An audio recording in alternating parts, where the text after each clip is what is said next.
오늘은 삼위일체 하나님에 대해서 배우겠습니다. 우리가 하나님을 배울 때 좀 어려운 용어들을 많이 써서 신학적인 용어들을 써서 배우는 경우가 있는데 그게 오히려 신자를 더 혼란스럽게 만들 때도 있는 것 같습니다. 특히 삼위일체 교리가 그렇습니다. 삼위일체를 교리를 배우고 나서 은혜 받고 눈물 흘리고 막 이렇게 회개의 역사가 일어났다 이런 분은 극히 드물 상황이에요. 그렇죠? 하나님에 대해서 잘 알게 됐는데 왜 그렇게 마음의 변화가 없을까 이런 생각이 들 정도죠. 사실 저도 여러분들에게 하나님을 먼저 소개할 때 그분의 속성, 존재적 속성이라고 하는 그 하나님이 무한하시고 영원하시고 불변하시고 이런 거를 먼저 설명을 들었어요. 이런 걸 먼저 배울 때는 유익한 점이 하나 있는데 하나님이 이 세상 모든 만물의 근원이시고 이 세상의 모든 것이 그분으로부터 나왔다 이런 걸 이해하는 데는 아주 유익해요. 그런데 하나님의 이 무한하심과 영원하심, 불변하심이라는 거는 사실 우리가 경험하기 되게 어려워요. 아니, 경험을 못한다고 하는 게 더 맞습니다. 왜냐? 우리는 무한을 본 적이 없고 영원토록 살아본 적이 없고 그렇죠? 불변하는 것을 만난 적이 없기 때문에 그래요. 하나님만 그러시기 때문에 그게 뭔지 잘 모르는 거예요. 비교할 만한 그 무엇이 없기 때문에.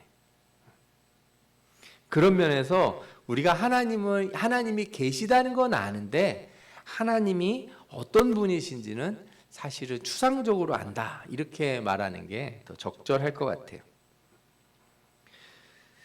어쨌든 이런 방식으로 삼위일체 교리를 설명하게 되면 이게 신앙생활에 무슨 유익이 있는가 이런 질문이 떠오르게 됩니다. 그저 어렵기만 하고 마음의 감동이나 기쁨이 안 오는 그런 교리적인 교육 같다 이렇게 생각이 들 때가 있는 거죠. 그래서 오늘은 저는 여러분들에게 삼위일체 하나님을 좀 다른 방식으로 설명해 드리려고 해요. 그리고 그렇게 하나님을 아는 것이 우리 신앙에 어떤 유익이 있는지도 함께 나눠 보려고 합니다. 아멘. 기대를 많이 하시면 감사하겠습니다. 우리는 사실 하나님이 무한하시고 영원하시고 불변하시다는 것 그걸 말하기 이전에 먼저 우리에게 다가오신 하나님, 우리에게 말씀하시는 하나님을 먼저 대하게 됩니다. 마치 그 바티칸에 가면은 시스티나 성당이 있는데 그 천장에 천지창조 그림이 그려져 있어요. 미켈란젤로가 그린 그림. 거기 보면은 이제 아담이 손을 이렇게 내밀고 있고, 그죠? 또 하나님이 또 반대로 이렇게 손끝이 이렇게 딱 닿는 것처럼 그림이 그려진 것이 있지 않습니까? 그러니까 우리가 이렇게 하나님을 처음에 만날 때는 무한하시고 영원하시고 불변하신 하나님으로 먼저 만나는 게 아니라 아주 가깝게 무엇인가 나한테 얘기하시고 말씀하시는 하나님으로 만나게 된다는 거죠. 그러나 이 만남은 우리가 태양을 보면서 하나님을 계시는 것 같다. 우리가 별을 보면서 창조주 하나님이 계시는 것 같다. 이렇게 느끼는 거하고는 좀 달라요. 태양은 아무리 쳐다봐도 우리한테 말을 걸지는 않습니다. 저 별이 반짝반짝 거린다고 해서 안녕 이렇게 손을 흔들어 주지 않아요. 그런데 하나님은 우리에게 친히 말씀하시거든요. 그래서 이것을 우리가 뭐라고 부르냐? 인격적인 만남이다 이렇게 얘기해요.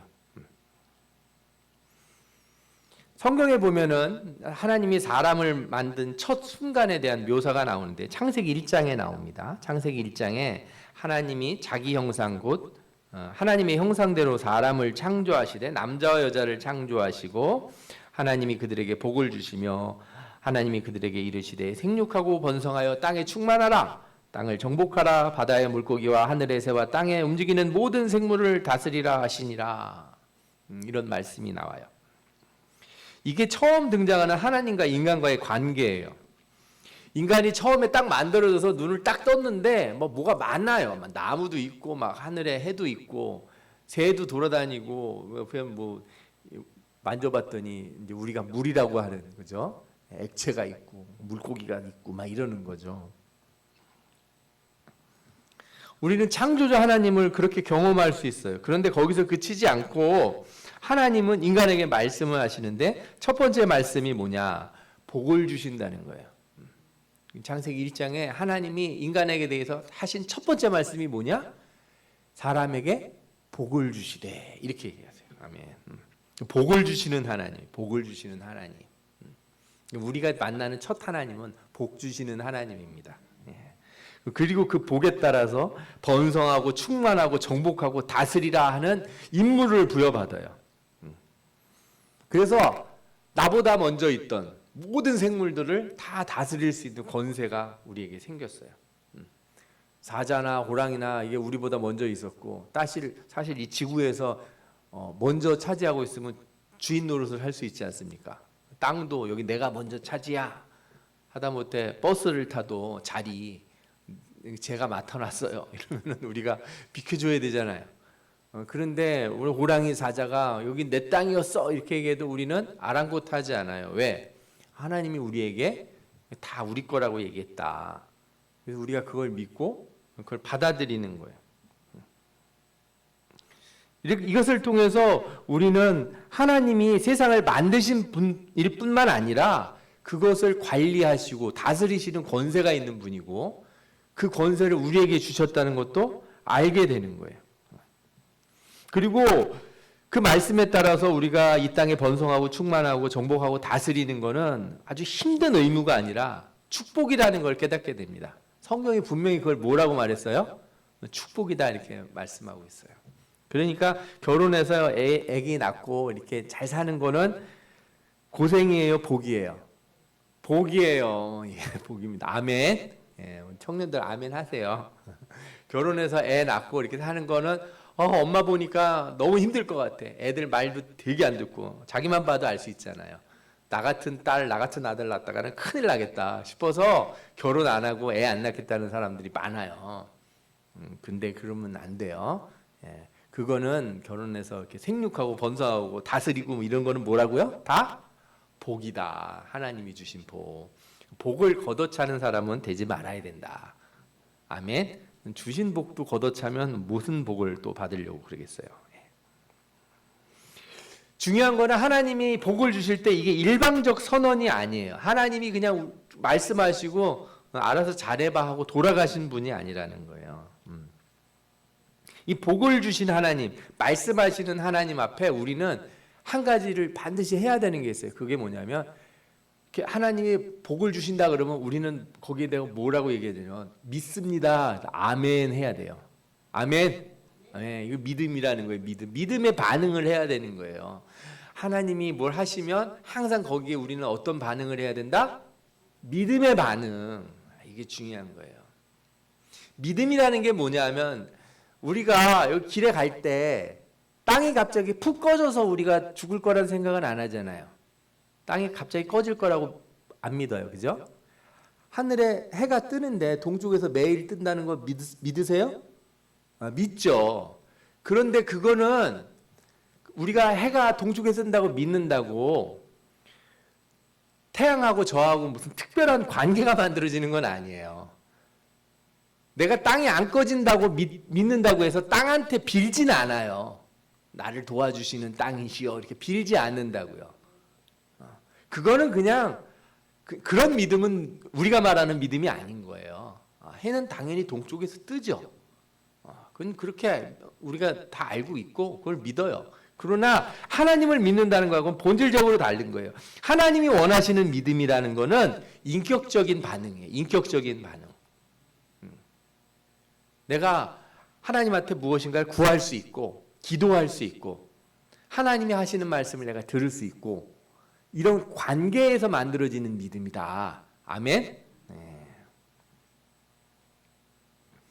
이 인격적인 만남 가운데 형성되는 믿음은 우리에게 아주 중요한데 그래서 우리가 이 자연계시라고 하는 이 세상을 통해서 하나님을 아는 것과는 질적으로 차이가 난다는 걸 깨닫게 돼요. 과학도 이렇게 잘 생각해 보면은 뭐가 이상하거든요. 왜? 세상이 왜 갑자기 있는지를 알 수가 없는 거예요. 밑도 끝도 없이 왜 세상에 왜 있을까 이런 생각을 해보면 이게 저절로 있다는 건 난 믿을 수가 없다. 이건 하나님이 만드셨을 거야. 이런 생각을 해서 도달하게 되죠. 예를 들어 수학 같은 거를 공부하면은 자연수, 정수, 실수 이런 걸 배우잖아요. 그러면 이 수가 무한화되는 거예요. 수가. 와, 그러면 이 무한의 끝에 뭐가 있을까? 막 이런 생각을 하거든요. 실제로 수학자들이 막 이런 걸 연구해서 무한을 연구하다 보니까 이것은 신의 세계다. 이런 걸 알게 됐다는 거예요. 그러나 그렇게 알게 된 신의 세계는 인격적이지가 않아요.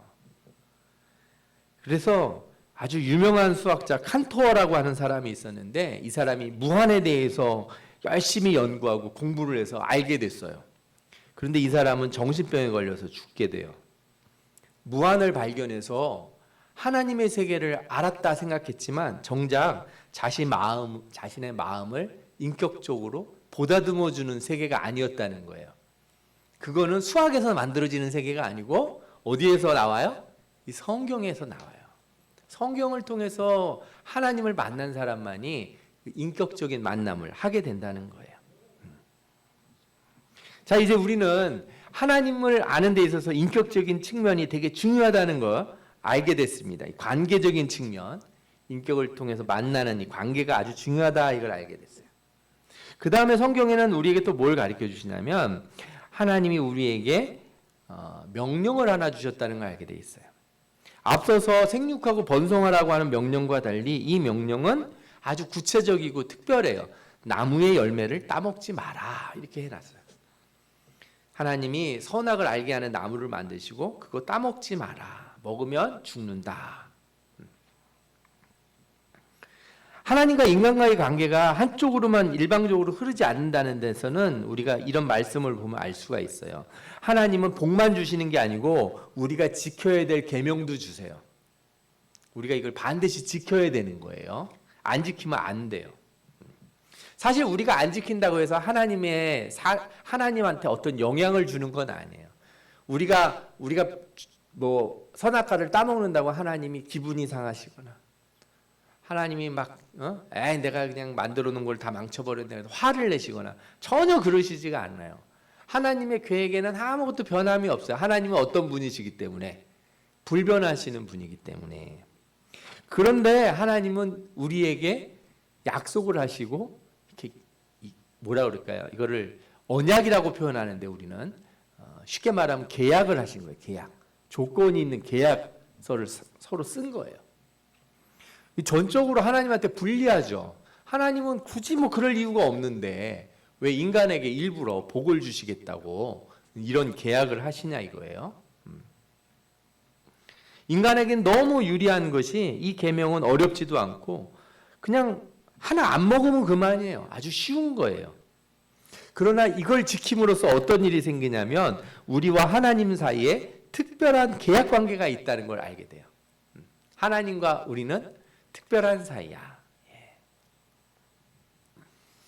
이거 아주 중요한 거예요. 이거 아주 중요해요. 우리가 하나님과 그냥 하나님 이렇게 부르는 거하고 하나님이 나와 어떤 약속을 하시고 특별한 관계를 맺으셨다는데 저는 큰 의미를 두고 있어요.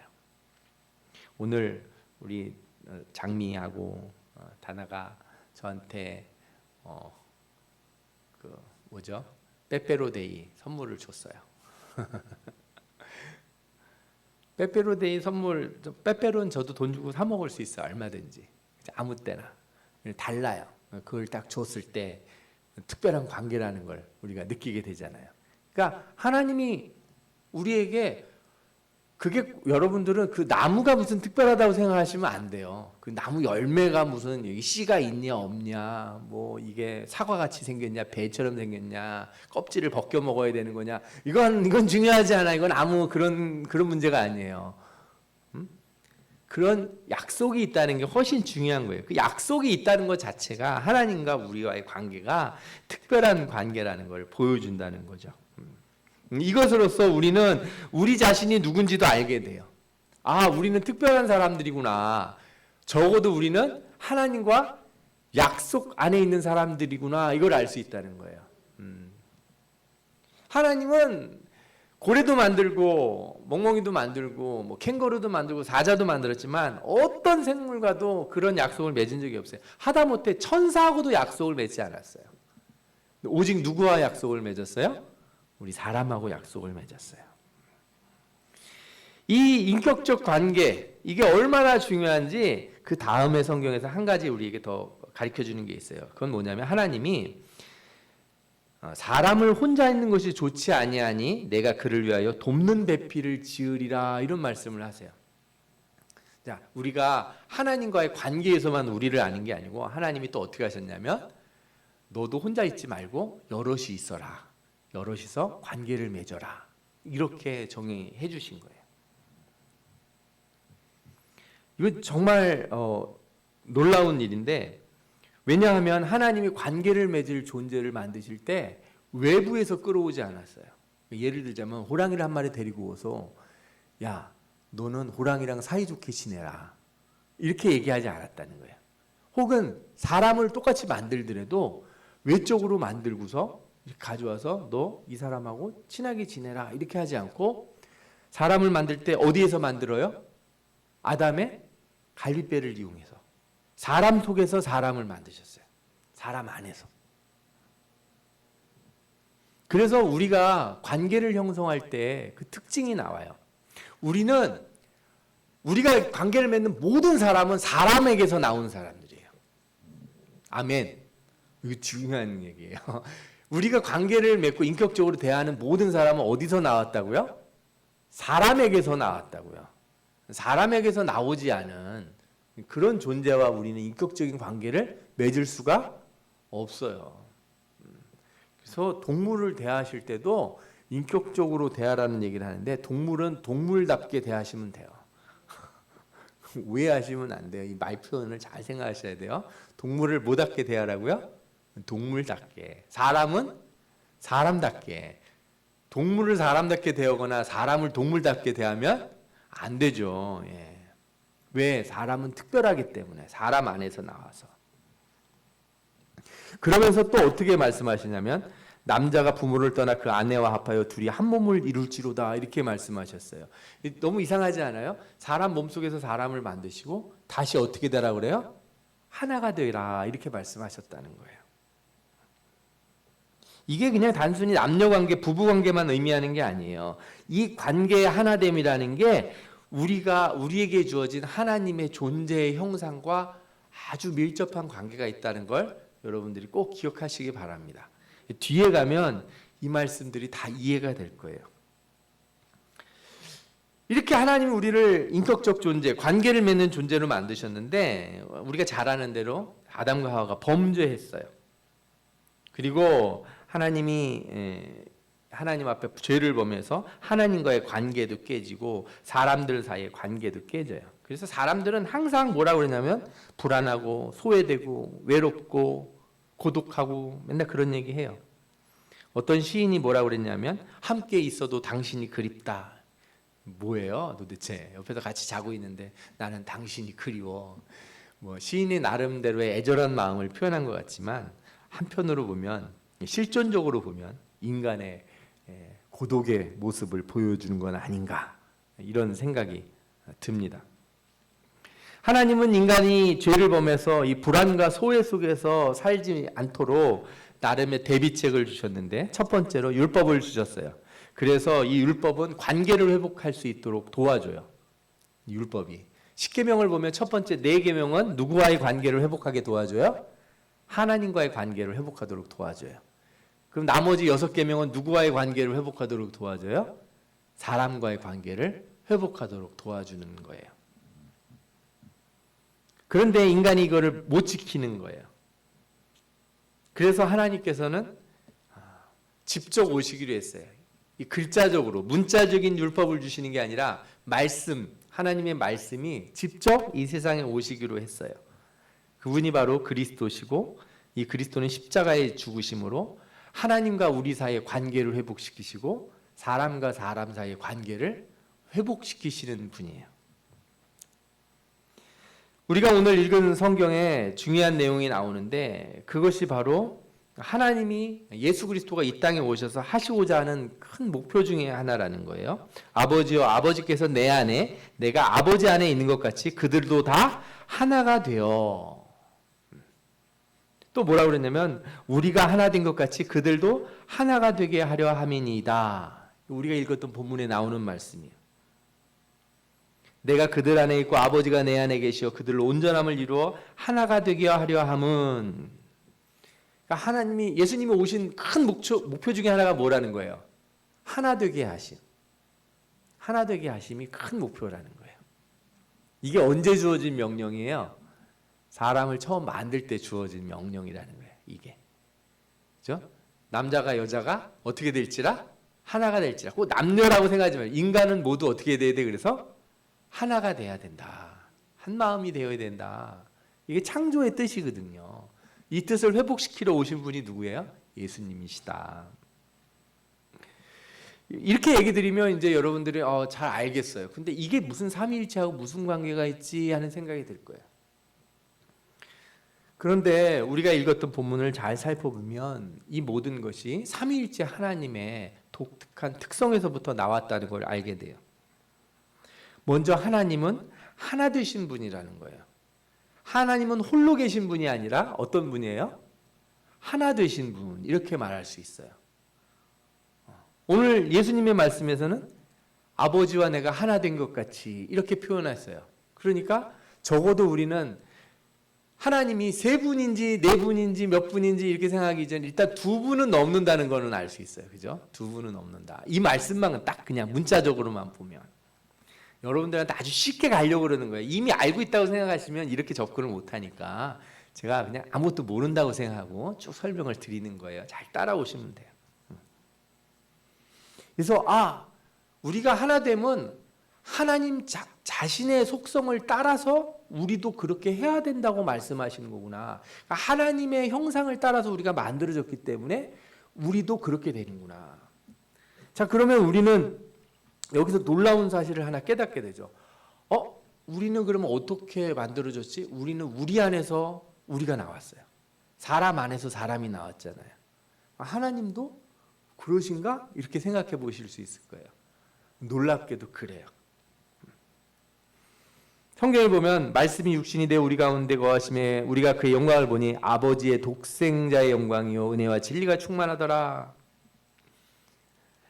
아버지하고 아들의 관계가 있는 거예요. 그분에게서 나셨다는 거예요. 성경은 성자가 성부 하나님께서 나셨다 이렇게 표현을 하는데 골로새서 1장 15절에도 그는 보이지 않는 하나님의 형상이시오 모든 피조물보다 먼저 나신이시니 이렇게 돼 있어요. 먼저 나셨다는 거예요. 그리고 예수님은 하나님을 뭐라고 불러요? 아버지라고 부르는 거예요. 이 두 분은 어떤 특별한 관계가 있으시구나. 이거를 우리가 알 수 있는 거죠. 근데 여기서 조심해야 될 게 하나 있어요. 우리의 언어는 대부분 다 시간적인 요소가 들어있어요. 시간적인 요소가. 부목사님 저거 좀 꺼주세요.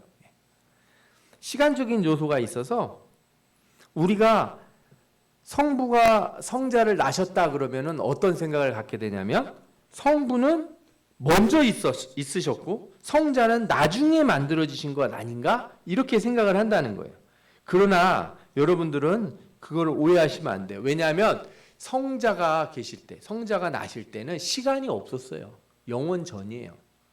시간은 세상이 만들어지고 나서부터 시작된 거라서 성자가 계실 때는 시간이 없었기 때문에 그거를 논리적인 순서는 있을지 모르지만 시간적인 순서가 없는 분이에요.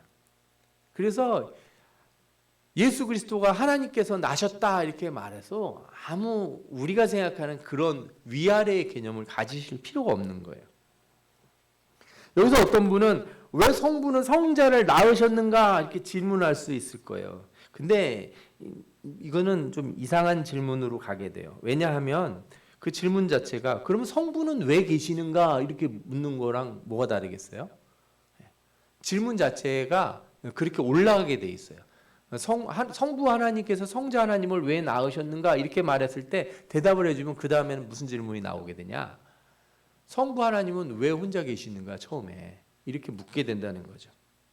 성경은 이 질문에 꼭 불경스럽다 이렇게까지 말씀 안 하지만 단호한 대답을 해주는데, 하나님이 모세에게 이르시되 나는 스스로 있는 자니라. 그 질문에는 더 이상 네가 물을 이유가 없다. 나는 스스로 있다. 그러니까 성자가 나셨다고 그럴 때 이것은 스스로 계시는 분이다. 스스로 그렇게 하신 거예요. 성부가 성자를 막 일부러 계획을 짜서 만들어내셨다는 게 아니라, 성자 하나님이 성부에게서 나신 것은 그것을 우리가 무슨 누구의 의지라고 말할 수 없이 그 성자 자신이 그렇게 나셨다는 거예요. 그래서 우리는 여기에 초월적인 신비가 있다는 걸 잊어서는 안 돼요. 자, 우리는 성부와 성자가 하나이신 하나님이라는 것을 성경을 통해서 알게 됐어요. 그런데 성경은 또 한 분이 계심을 가르쳐 주는데, 그분은 하나님의 영 혹은 그리스도의 영이라고 불리시는 성령이세요. 구약에서 성령은 우리 숨 쉬는 거, 바람 이런 것 같은 상징적으로 표현이 많이 돼요. 그래서 성령을 뜻하는, 영을 뜻하는 히브리어 단어 루아흐라고 하는 단어가 있는데, 이 루아흐라고 하는 단어는 영, 그의 영, 하나님의 영 혹은 성령으로 이렇게 번역이 되기도 해요. 여러분들이 검색을 하실 수 있으면 우리 개역개정판을 검색하시면 구약 성경에서 성령이라는 단어가 7번 나와요. 그러나 그것은 7번만 성령이라고 표현한 것이 아니고 다 그때나 저때나 다 똑같은 단어 루아흐라고 하는 단어를 써요. 그러니까 그냥 영이라고 표현했거나 하나님의 영이라고 표현돼도 다 마찬가지예요. 그래서 신약에서는 성령은 비둘기, 불과 같이 표현되게 하지만 여전히 구약의 그 숨이라 바람 이런 의미를 가지고 있어요. 그래서 예수님이 이 저녁에 니고데모가 찾아왔을 때 뭐라고 얘기를 하시냐면, 바람이 임의로 불매 내가 그 소리는 들어도 어디로 와서 어디로 가는지 알지 못하나니 성령으로 난 사람도 다 그러하니라, 이런 말씀을 하신 적이 있어요. 이건 유대인이면 이 뭔 말인지 금방 알아채는 거예요. 바람이 어디서 불어서 어디로 간다가 아니라, 이게 성령이 어디서 왔다 어디로 가는지 네가 몰라도 성령으로 나으면, 성령이 이렇게 성령으로 거듭난 사람은 그걸 다 안다는 거예요. 이 말 자체가 중의적인 의미를 가지고 있는 거죠. 그러면 성령이 어떻게 하나님이신가, 이것도 성경에서 나오는데, 요한복음 15장 26절에 이런 말씀이 있습니다. 내가 아버지께로 너희에게 보낼 보혜사 곧 아버지께로부터 나오시는 진리의 성령이 오실 때 그가 나를 증언하실 것이요, 이런 말씀이 나옵니다. 15장 26절에. 성자는 성부에게서 나셨는데 성령은 어떻게 됐냐면 나오신다 이렇게 돼 있어요. 이게 그냥 우리나라 말은 다 똑같죠. 나셨다, 나오셨다, 뭐가 다르나. 그런데 영어로는 성부에게로부터 성자가 나셨다 할 땐 비가튼 이런 단어를 쓰고, 성령이 나오셨다 할 땐 발출이라고 하는 영어 단어 proceed라고 하는 단어를 써요. 발출이라고 하는 표현이 되게 우리가 생소하게 느껴지실 거예요. 그런데 약간 성부에게서 성자 하나님이 나실 때와 성령이 나오실 때는 약간 다르다는 표현이 성경에 있다. 여기까지만 알고 계셔도 돼요. 사실 뭐 나신 것도 그렇고 발출도 잘 모르겠어요. 그게 뭐 어떻게 되는 건지. 우리는 그걸 경험할 수도 없고 이해하기도 어려워요. 그러나 성경에서 그렇게 표현을 해줄 뿐이에요. 왜냐하면 그렇게라도 설명을 안 해주면 궁금해할 저 같은 사람들을 위해서 이렇게 잘 가르쳐 주셨다, 저는 이렇게 생각해요. 그 밖에 다른 분은 없어요.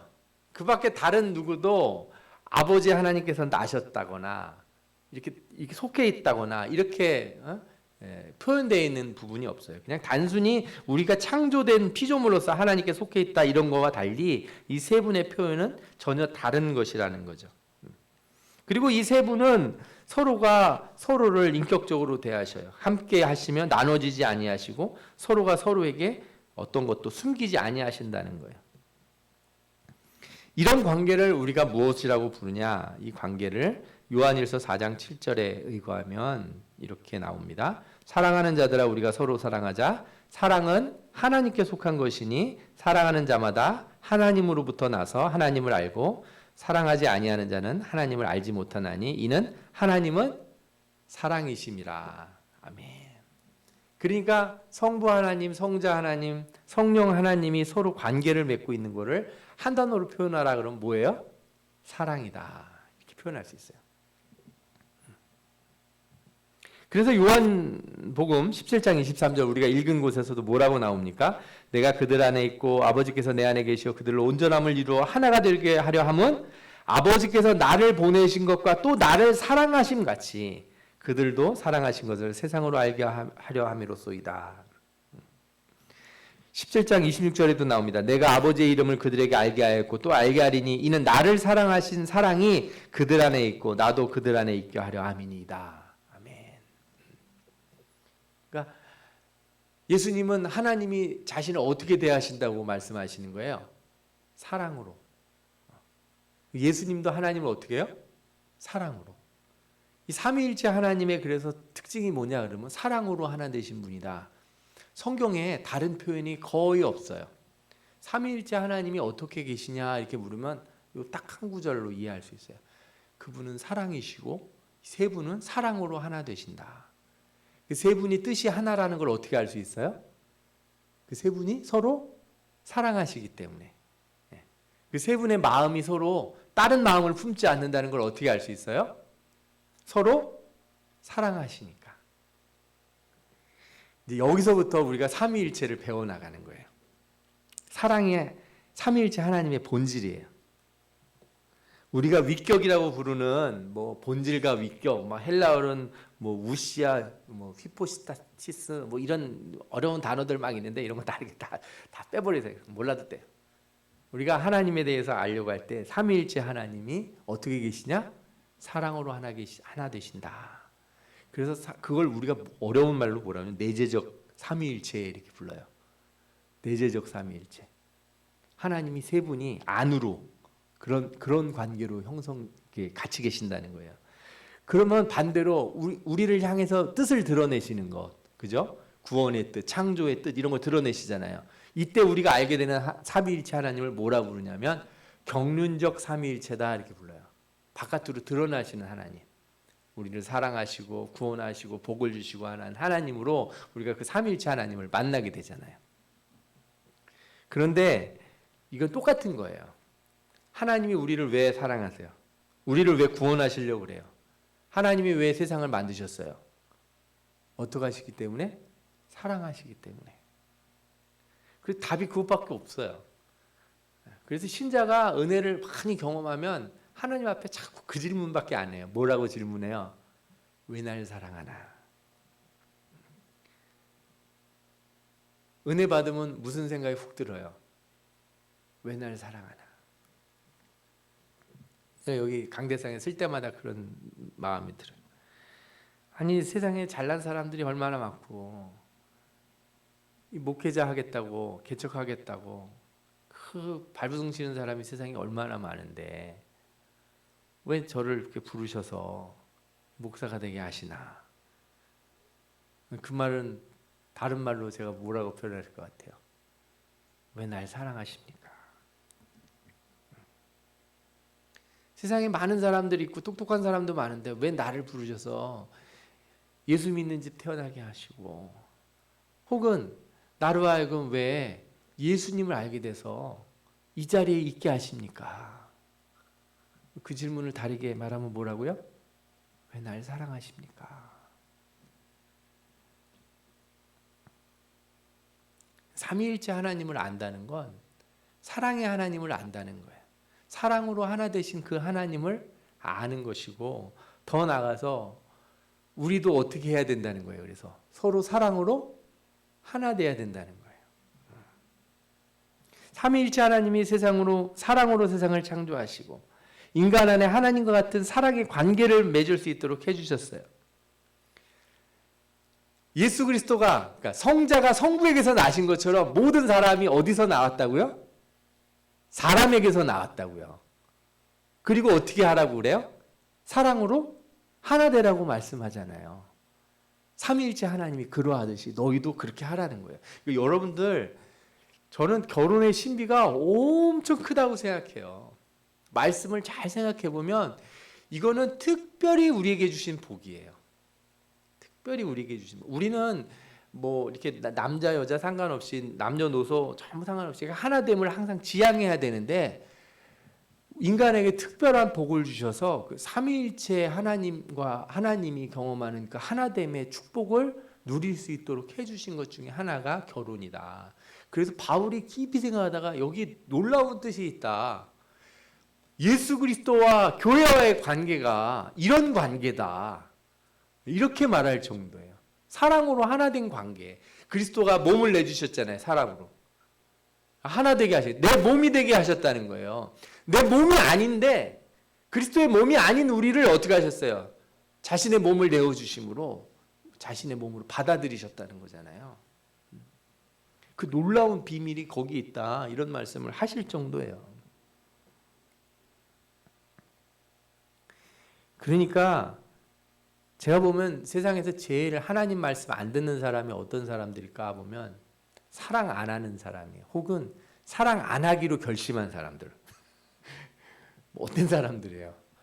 나는 사랑 절대 안 할 거야. 막 나는 이거 연애 안 하는 거랑 게 똑같다고 생각하지 마시고 나는 누구를 사랑하거나 나는 누구를 용서하고 누구를 품어주고 누구를 받아들이고 내 몸으로 받아들이는 거 거부하는 사람들 안타까운 사람들인 거예요.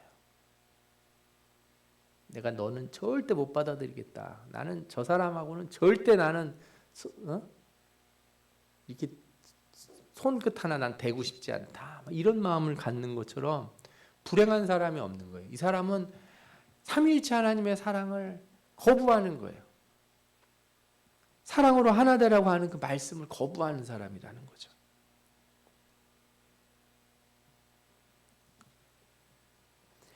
요한복음 13장 34절에 새 계명을 너희에게 주노니 서로 사랑하라. 내가 너희를 사랑한 것 같이 너희도 서로 사랑하라. 아멘. 그의 사랑이 새 계명인 것은 기존에 사랑하라는 계명이 없었기 때문이 아니라 그분이 실제로 오셔서 사랑을 보여주셨기 때문에 그래요. 삼위일체 하나님이 직접 오셔서 사랑의 본 모습을 보여주셔서 그런 거예요. 그리고 더 나아가서 성령 하나님이 우리에게 오셔서 그 그리스도의 사랑을 실천하도록 날마다 도우신다는 거예요. 격려하시고 이끄시고 그리스도의 사랑을 기억나게 하셔서 사랑하다 좌절한 사람들에게 힘을 주시는 거예요. 사랑하다가 속이 상해가지고 중간에 멈춘 분들 성령이 오셔서 어떻게 해요? 다시 다독거려서 아니야 계속 사랑할 수 있어. 이렇게 격려해 주시고 이끌어 주신다는 거죠. 이게 우리가 삼위일체 하나님으로부터 배울 수 있는 가장 중요한 사실이에요. 삼위일체 하나님에 대한 우리의 이해는 결국 그리스도의 사랑과 성령의 인도하신 그리고 이 모든 것을 계획하신 하나님의 사랑, 독생자를 주시고 멸망하지 않게 하시겠다 약속하신 그 성부 하나님의 사랑을 우리 안에서 경험하는 거예요. 그래서 내가 내 안에 이것을 느끼게 만들어주는 거예요. 저는 이 말씀을 볼 때마다 너무 놀라워요. 삼위일체 신비는 사랑의 신비다. 저는 이렇게 말씀드리고 싶어요. 사람들은 삼위일체를 이해하는 데서 온갖 교리적이고 사변적인 것을 끌어오지만 우리는 그럴 이유가 전혀 없고 그럴 필요도 없어요. 삼위일체 하나님을 아는 것은 우리로 하여금 서로 사랑하라고 하는 계명으로 우리를 이끈다는 것을 깨달으시면 돼요. 그래서 저는 여러분들에게 이렇게 결론을 내려드리겠어요. 삼위일체 교리는 오직 사랑하는 자들을 위한 교리다. 사랑을 실천하려고 하는 자들에게 삼위일체 교리가 의미를 갖는다. 그리고 사랑을 실천하는 사람들은 삼위일체 하나님을 더 마음속에 깊이 실체적으로 경험하게 된다. 무한하신 하나님, 영원하신 하나님, 불변하신 하나님은 잘 못 느끼더라도 삼위일체, 사랑으로 하나 되신 하나님만큼은 사랑하는 자들마다 다 경험할 수 있다. 우리 모두에게 삼위일체 하나님의 사랑이 충만하셔서 하나님과 사람을 사랑하는 여러분들이 다 되시기를 축원합니다. 아멘.